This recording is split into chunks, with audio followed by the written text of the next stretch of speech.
Welcome in the next video. In this video, we will create ajax.php page, and we will write PHP code in this page. Okay, so right click here, new page, ajax.php. So PHP text dot. Here first we need to create a database connection. So first we need to create simple database. So I'm going to my PHP my admin. Now click on databases. My database name, let's say Udemy pile. Udemy, yes, pile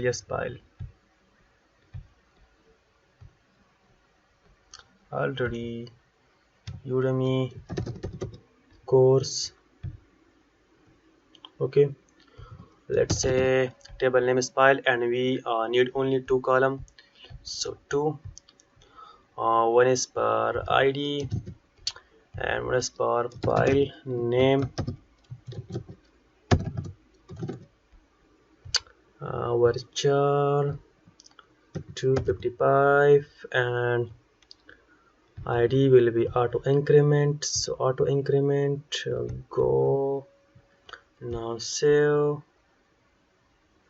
For my SQL query, I will be used in this code I will be used in this course PDO.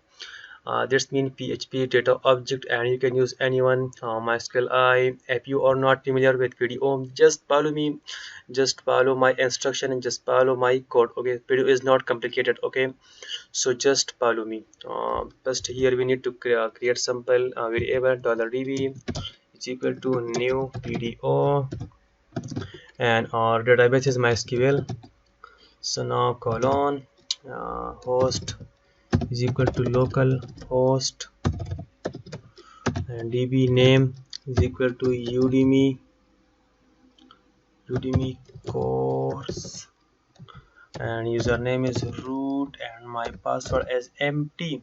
So if your password is not empty, then add your password here. Okay, but my password is empty. And now create here simple function. Let's say add file. You can choose, you can assign any name, but my function name is add file. You can use any name. And here we also call this function, so add file.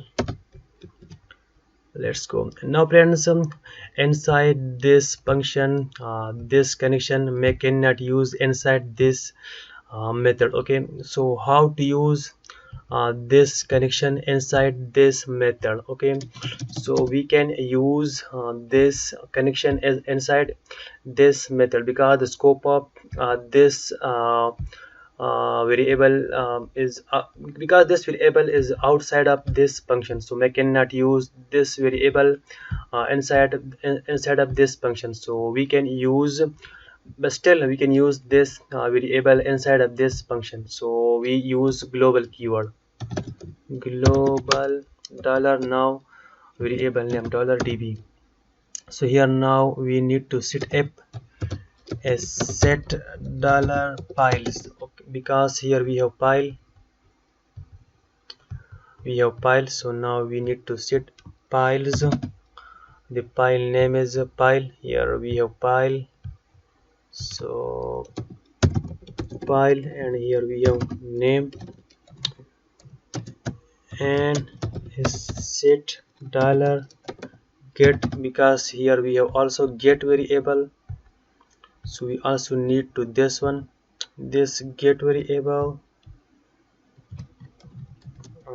and dollar get this variable is equal to this one. Then execute the code.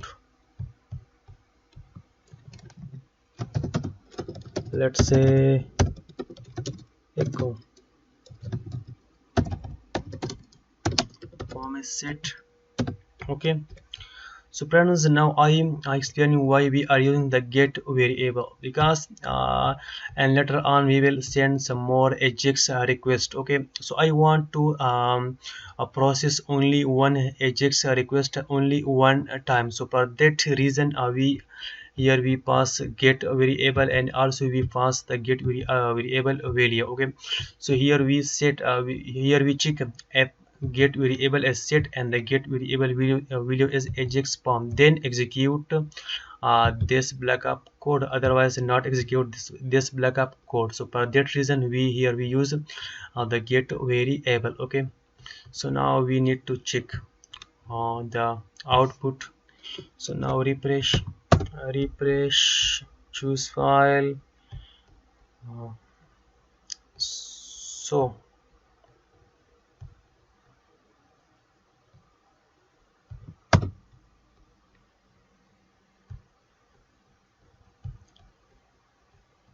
here is 200, that's mean all is fine, but still we cheat, not else not set.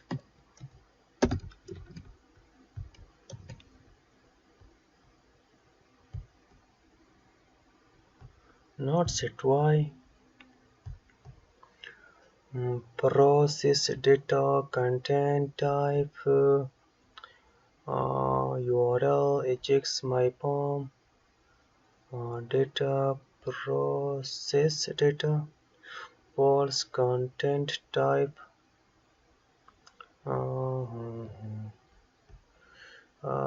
file, I think here files.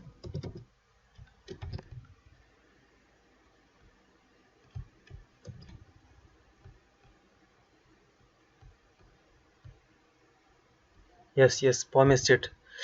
So just a spelling mistake. Okay, so friends, I think for this video and the next video we will validate the file. We will only upload images to database, and we will only store images in our folder. So we will validate the image extension. We will only allow png, jpg, and some more extension. Okay, so enough for this video. If you have any issue, just write down your problem in the discussion area. I will give you the feedback. So thank you for watching. See you in the next one. Bye bye.